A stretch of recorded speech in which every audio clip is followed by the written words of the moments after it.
नमस्कार, मैं देवनाथ पांडे।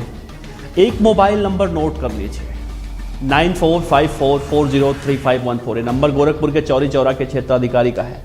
एक और नंबर लिखिए 9454401416। ये पुलिस अधीक्षक उत्तरी गोरखपुर का है। एक और नंबर लिखिए 9454400452। ये वरिष्ठ पुलिस अधीक्षक गोरखपुर के मोबाइल नंबर है। ये नंबर हम आपको इसलिए बता रहे हैं क्योंकि आज हम जिस अपराधी की बात अपने इस खास प्रोग्राम गैंगस्टर में करने जा रहे हैं उस पर 2.5 लाख रुपए का इनाम है। अगर आपको कहीं अपराधी दिखता है तो इन नंबरों पर सूचित करिए, नाम गुप्त रखा जाएगा। उत्तर प्रदेश के गोरखपुर का जब जिक्र होता है तो दो चीजें जहन में आती हैं। एक तो 90 के दशक में मशहूर गैंगस्टर श्री प्रकाश शुक्ला और दूसरा उत्तर प्रदेश के मुख्यमंत्री श्री योगी आदित्यनाथ जी की कर्मभूमि है। लेकिन आज हम यहाँ पर मुख्यमंत्री योगी आदित्यनाथ जी की बात नहीं करने वाले हैं, बल्कि आज हम आपको गोरखपुर के एक ऐसे कुख्यात अपराधी की बात बताने जा रहे हैं जिसने श्री प्रकाश शुक्ला जैसे अपराधी को भी अपराध करने के मामले में पीछे छोड़ दिया। जी हाँ, जिस अपराधी की बात कर रहे हैं उसका नाम है राघवेंद्र यादव। किसी जमाने में गोरखपुर में अपराध के मामले में गोरखपुर नंबर 1 था, लेकिन श्री प्रकाश शुक्ला के खात्मे के बाद गोरखपुर शांति से रहने लगा। लेकिन इसी बीच गोरखपुर में एक नया डॉन पैदा हो चुका है, जिसने अपराध की दुनिया में अपने सगे संबंधियों को मारकर कदम रखा। पुलिस ने अब उसके लिए 2.5 लाख रुपए का इनाम रखा है। गैंगस्टर राघवेंद्र यादव पर यूपी के पुलिस महानिदेशक यानी कि डीजीपी हितेश चंद्र अवस्थी ने 2.5 लाख रुपए का इनाम घोषित कर दिया। इससे पहले इस अपराधी पर 1 लाख रुपए का इनाम था और उसके हिसाब से राघवेंद्र गोरखपुर जोन के सबसे बड़े बदमाशों की सूची में है। इससे ज्यादा इनाम 90 के दशक में अपराध से दहशत फैलाने वाले माफिया श्री प्रकाश शुक्ला पर भी नहीं था। शुक्ला पर कुल 2 लाख रुपए का इनाम रखा गया था, लेकिन उस जमाने में इतना बहुत था। राघवेंद्र यादव 10 अप्रैल 2018 को एक रिटायर्ड दरोगा जयहिंद यादव और उनके बेटे को गोली मारकर हत्या कर देता है और उसके बाद से फरार है।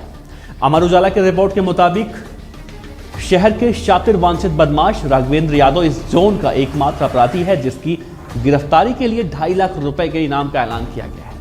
राघवेंद्र यादव ने 2016 में सिर्फ मामूली विवाद में गांव के ही चाचा भतीजे की दिन दहाड़े गोली मारकर हत्या कर दी। हत्या में दर्ज मुकदमे की वादी और पैरवी करने वाले व्यक्ति के साथ एक रिटायर्ड दरोगा के 2018 में गोली मारकर दोनों मुकदमे इसकी पैरवी से लौट रहे थे, उनकी हत्या कर दी। इस मामले में भी राघवेंद्र पर हत्या की धाराओं में मुकदमा दर्ज हुआ। पुलिस ने पहले इस पर 25,000 रुपए का इनाम घोषित किया, फिर बढ़ाकर 1 लाख किया और इसके बावजूद भी ये बदमाश राघवेंद्र यादव पुलिस की पकड़ से दूर रहा। अब इनाम की राशि बढ़ाकर बदमाश को धर दबोचने की योजना बनाई गई है। 7 जनवरी 2016 को चाचा भतीजे की हत्या राघवेंद्र यादव ने अपने गांव सुगहा जो नाम है उसमें की थी और दिन दहाड़े 50 साल के बलवंत और उनके भतीजे 20 साल के कौशल की गोली मारकर हत्या कर दी। और इस मुकदमे में राघवेंद्र के साथ ही रामलखन को भी एक आरोपी बनाया गया था। खेत किनारे राघवेंद्र ने गले और सर में दोनों को गोली मारी थी और अस्पताल ले जाते समय मौत हो गई। 2018 में रिटायर्ड दारोगा और उनके बेटे की हत्या, 2016 में बलवंत और कौशल की हत्या का केस कोर्ट में ट्रायल था।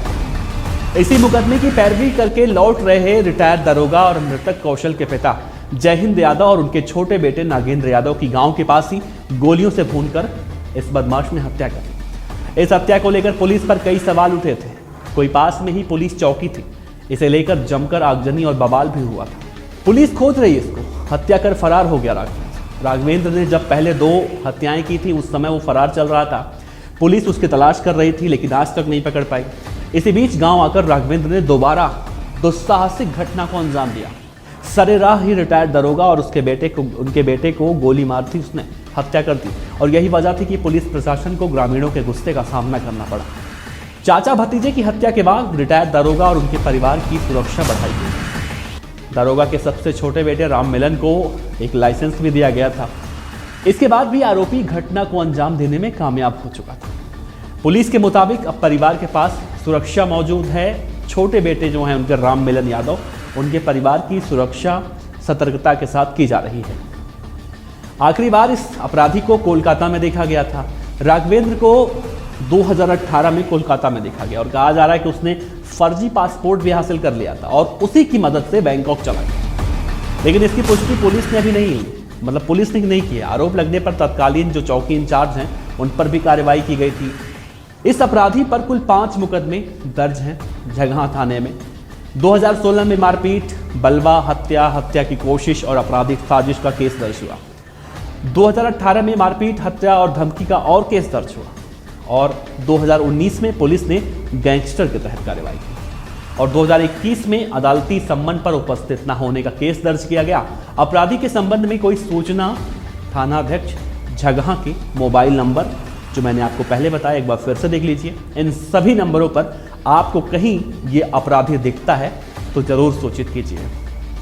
आप अंदाजा लगाइए, इसके खिलाफ इसके ऊपर 2.5 लाख रुपए का इनाम है, जबकि ओलंपिक पदक विजेता सुशील कुमार, जो काफ़ी लंबे समय से फरार चल रहे थे, उनके ऊपर भी इतना इनाम नहीं रखा गया था। उनके ऊपर 1 लाख रुपए का इनाम रखा गया था, जो कि सुशील कुमार एक बहुत बड़ा नाम है। लेकिन सोचिए, ये अपराधी राघवेंद्र यादव, जिसकी इनाम की कीमत, इनाम की राशि 25,000 से बढ़ाकर 2.5 लाख कर दी जाती है, लेकिन पुलिस के गिरफ्त में ये अपराधी नहीं आता। अगर बात करें श्री प्रकाश शुक्ला की, तो श्री प्रकाश शुक्ला वो गैंगस्टर था जिसने अपराध की दुनिया में एक नई इबारत ली। आज भी जब गोरखपुर का जिक्र होता है तो हर कोई सबसे पहले सबके जहन में श्री प्रकाश शुक्ला की ये फोटो आती है। और ताज्जुब की बात यह है कि श्री प्रकाश शुक्ला जिसको जिस तरह से चाहता था वो वैसे मारता था, चाहे वो कितना ही बड़ा वीआईपी नेता क्यों ना हो। आप इस स्टोरी को देखिए, इस राघवेंद्र यादव की कहानी को देखिए, इससे अपनी राय रखिए, विचार रखिए और अगली जो हमारी कहानी होगी, अगला जो हमारा एपिसोड होगा, उसमें हम आपको बताएंगे गोरखपुर के ही सबसे बड़े डॉन श्री प्रकाश शुक्ला की कहानी। अपराध की दुनिया की सभी कहानियां, सभी गैंगस्टरों की कहानियां हम आपको इसी गैंगस्टर सीरीज में सुनाएंगे। आप हमारा हौसला बढ़ाइए और उम्मीद करते हैं कि आप हमारी खबरें देखते हैं, लोकल वोकल न्यूज़ देख रहे हैं, तो नीचे जो सब्सक्राइब वाला बटन है उसको दबा दीजिए, ताकि हमें अच्छा लगता है। धन्यवाद।